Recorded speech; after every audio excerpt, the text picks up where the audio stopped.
Assalamualaikum warahmatullahi wabarakatuh dan selamat sejahtera.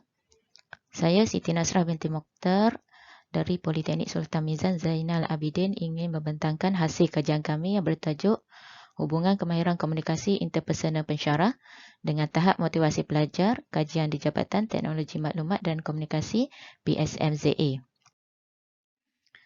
Pengajaran merupakan aktiviti yang dirancang bagi meningkatkan lagi pengetahuan, kemahiran dan keupayaan ataupun mengubah sikap seseorang agar dapat meningkatkan lagi penguasaan dalam sesuatu bidang. Pengajar perlu bersedia dan bersikap aktif sebagai penyampai dengan berkongsi pengalaman dalam penyampaian dan pelajar sebagai penerima. Di samping pengajar menyebarkan atau mencurahkan ilmu pengetahuan kepada pelajar, terdapat tumpuan atau perhatian yang diberikan mengenai perhubungan komunikasi di antara pelajar dan pengajar.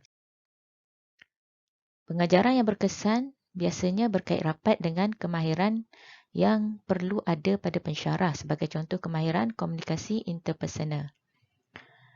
Menurut Maimunah 2000 menyatakan bahawa pada amnya komunikasi dan perhubungan interpersonal mempunyai objektif mengurangkan sikap saling tidak mengenali dan tidak mempercayai antara satu sama lain.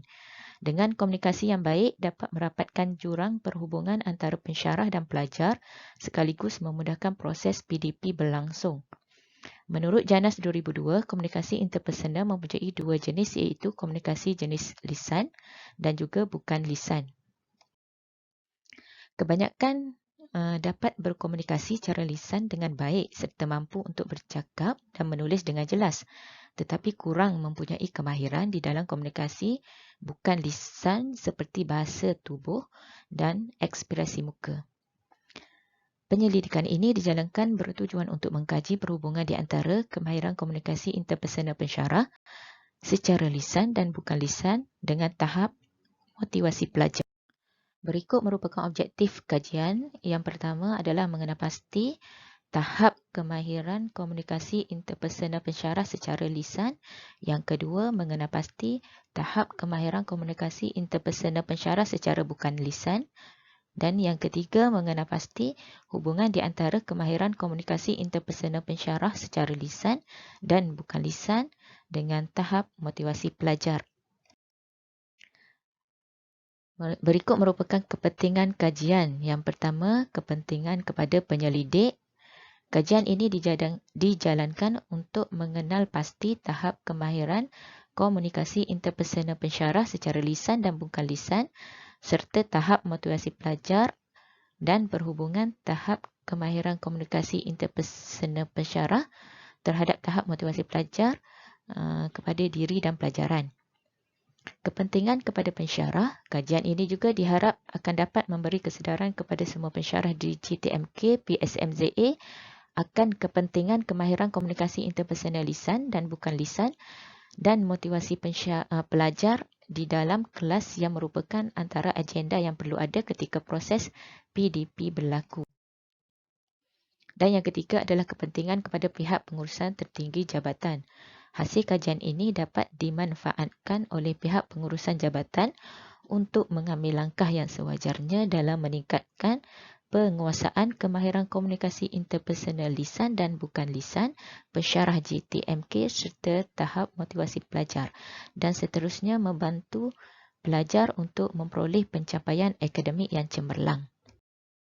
Bagi sampel dan instrumen kajian, kumpulan sasaran kajian ini terdiri daripada pelajar sesi Jun 2020 bagi program Diploma Teknologi Digital DDT di GTMK PSMZA.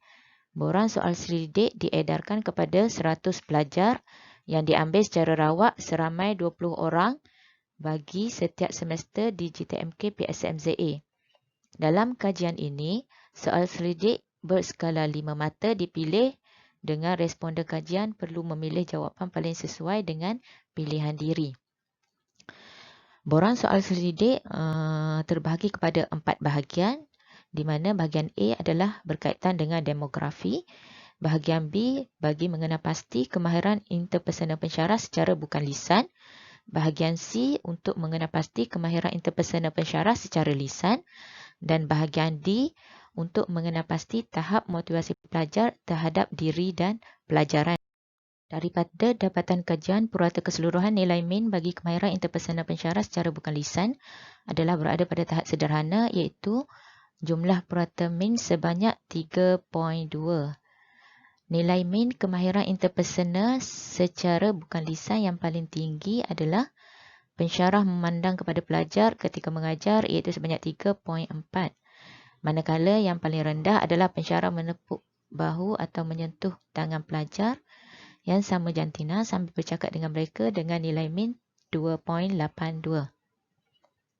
Skor min yang sederhana dicatatkan menunjukkan bahawa rata-rata pensyarah GTMK PSMZA belum menguasai dengan baik aspek kemahiran komunikasi bukan lisan, terutama dari segi kaedah untuk mengeratkan hubungan antara pensyarah dengan pelajar, di mana pensyarah kurang mengamalkan kaedah sentuhan dengan pelajar sama jantina untuk menunjukkan keprihatinan pensyarah. Bagi kemahiran interpersonal pensyarah secara lisan, nilai min adalah berada pada tahap tinggi, iaitu sebanyak 4.08. Nilai min kemahiran interpersonal secara lisan yang paling tinggi adalah pensyarah bertanyakan kepada pelajar mengenai tugasan, tarikh hantar atau topik perbincangan, iaitu sebanyak 4.31. Manakala yang paling rendah adalah pensyarah memberi pujian terhadap kerja, tindakan atau pendapat pelajar dengan nilai min 3.88. Skor min yang tinggi dicatatkan menunjukkan bahawa rata-rata pensyarah GTMK PSMZA telah menguasai dengan baik aspek kemahiran komunikasi lisan. Walau bagaimanapun, masih ada penambahbaikan yang boleh dibuat secara kerap, seperti memberi pujian terhadap hasil kerja yang baik bagi meningkatkan lagi tahap keyakinan pelajar terhadap pelajaran. Bagi tahap motivasi pelajar terhadap diri dan pelajaran adalah berada pada tahap sederhana, iaitu dengan jumlah purata min sebanyak 3.08. Nilai min tahap motivasi pelajar terhadap diri dan pelajaran yang paling tinggi adalah saya rasa seronok apabila dapat menjawab soalan dengan betul di dalam kelas, iaitu sebanyak 3.35. Manakala yang paling rendah adalah saya menyediakan jadual waktu untuk mengulang kaji pelajaran dengan nilai min 2.76. Skor min yang sederhana dicatatkan menunjukkan bahawa rata-rata pelajar GTMK PSMZA mempunyai tahap motivasi yang kurang memuaskan, terutama dari segi kesedaran untuk menyediakan jadual waktu pembelajaran bagi membolehkan mereka menguruskan masa belajar mereka dengan lebih teratur dan tersusun. Berdasarkan kepada hasil daripada analisa yang telah dibuat, penyelidik mencadangkan beberapa tindakan yang boleh dilaksanakan bagi menyelesaikan masalah ini. Antaranya adalah pensyarah perlu menguasai kemahiran komunikasi interpersonal bukan lisan dan memberi penekanan serta menitik beratkan dari segi aspek kemahiran interpersonal bukan lisan semasa proses PDP bersama pelajar. Yang kedua, pensyarah boleh menggalakkan pelajar menyediakan jadual waktu pembelajaran bagi membolehkan mereka menguruskan masa belajar mereka dengan lebih teratur dan tersusun. Dan yang ketiga, pihak pengurusan jabatan boleh mengadakan kursus yang boleh membantu para pensyarah meningkatkan kemahiran interpersonal bukan lisan untuk diterapkan di dalam proses PDP. Dan yang terakhir adalah pihak pengurusan jabatan perlu memperbanyakkan program yang boleh meningkatkan tahap motivasi pelajar terhadap pelajaran dan diri sendiri. Sebagai kesimpulan bagi kajian ini, berdasarkan kepada analisa dan perbincangan yang telah dibuat, penyelidik dapat membuat kesimpulan bahawa kebanyakan pensyarah GTMK PSMZA telah menguasai tahap kemahiran komunikasi interpersonal secara lisan dengan baik. Walau bagaimanapun, tahap komunikasi interpersonal secara bukan lisan pensyarah dan tahap motivasi pelajar terhadap diri dan pelajaran masih berada di tahap sederhana. Menurut Maizatul Akmal Abdullah 2016 menyatakan, meskipun sistem penilaian pelajar terhadap pensyarah sering dikritik, namun terdapat kajian lepas yang menyatakan bahawa penilaian ini adalah salah satu penunjuk yang sahih bagi mengukur keberkesanan pengajaran pensyarah. Dengan itu, hasil kajian yang telah dibuat di kalangan pelajar ini perlu diambil tindakan yang sewajarnya oleh pihak terlibat, terutama para pensyarah dan pihak pengurusan tertinggi jabatan agar prestasi pelajar dapat ditingkatkan. Sekian, terima kasih.